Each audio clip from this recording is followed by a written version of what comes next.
সেই জায়গাটাই হয়ে গেল সতীপীঠ। যেহেতু মা সতীর অংশ করেছে তাই সেই জায়গাগুলো পরিচিত।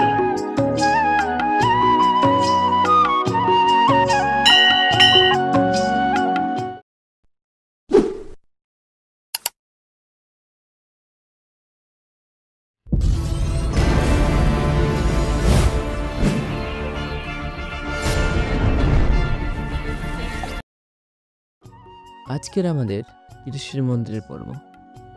আমরা সকলেই কীটেশ্বরী মন্দির দেখেছি এবং এখনও দেখছি। কীটেশ্বরী মন্দির হলো আমাদের মুর্শিদাবাদ জেলার লালবাগ রেল স্টেশনের ঠিক 3 মাইল দূরে একটি ছোট্ট গ্রামে। এই কীটেশ্বরী মন্দিরের ইতিহাস আমরা সকলেই জানি, অনেক ইউটিউবে ভিডিওতে পেয়ে যাবেন। কিন্তু আজকের আমার টপিক কীটেশ্বরী মন্দির নয়, কারণ কীটেশ্বরী মন্দিরের কথা সবাই জানেন, যেটা জানেন না অনেকেই, সেটা সম্পর্কে আমি আজ কিছু বলবো। আমি বলবো গুপ্ত মন্দিরের কথা, কীটেশ্বরী গুপ্ত মন্দির। কথিত আছে মায়ের কাছে একবার গেলে মা দেখা দেন না, পরের বার গেলে মা নিশ্চয়ই দেখা দেন।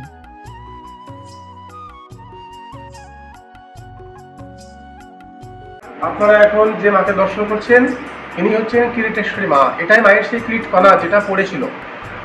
তো কিরিটেশ্বরী মাকে দর্শন করতে গেলে কিরিটেশ্বরী গ্রামে এসে গুপ্ত মন্দিরে আসতে হবে। গুপ্ত মন্দিরে মায়ের কিরিট কণার অবস্থান। গুপ্ত মন্দিরে এসে মাকে দর্শন করবেন, পুজো অর্চনা দেবেন।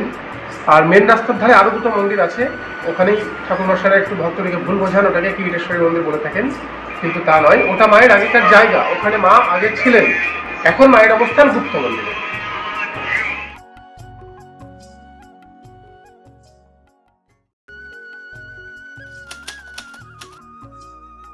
করে কাটতে লাগলো সতী মায়ের দেহের একটা একটা করে অংশ কাটতে লাগলো।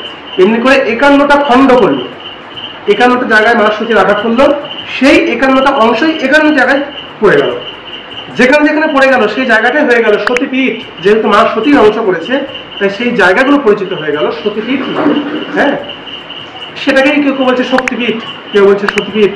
হ্যাঁ, এইভাবে সৃষ্টি হলো 51 পীঠের।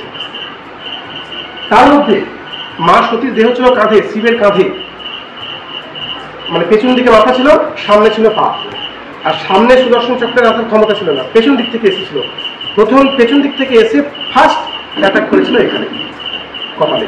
তখনই কপাল সহ মুকুট খসে পড়লো, সেটাই হয়ে গেল কিরিট কণা। সেই কিরিট কণা থেকে মা বললেন কিরিটেশ্বরী মা, যে মাকে তোমরা এখন দর্শন করছো। এটাই মায়ের সেই কিরিট কণা, কপাল সহ মুকুট। এই হচ্ছে ব্যাপার। এভাবেই সব অংশের সৃষ্টি হলো।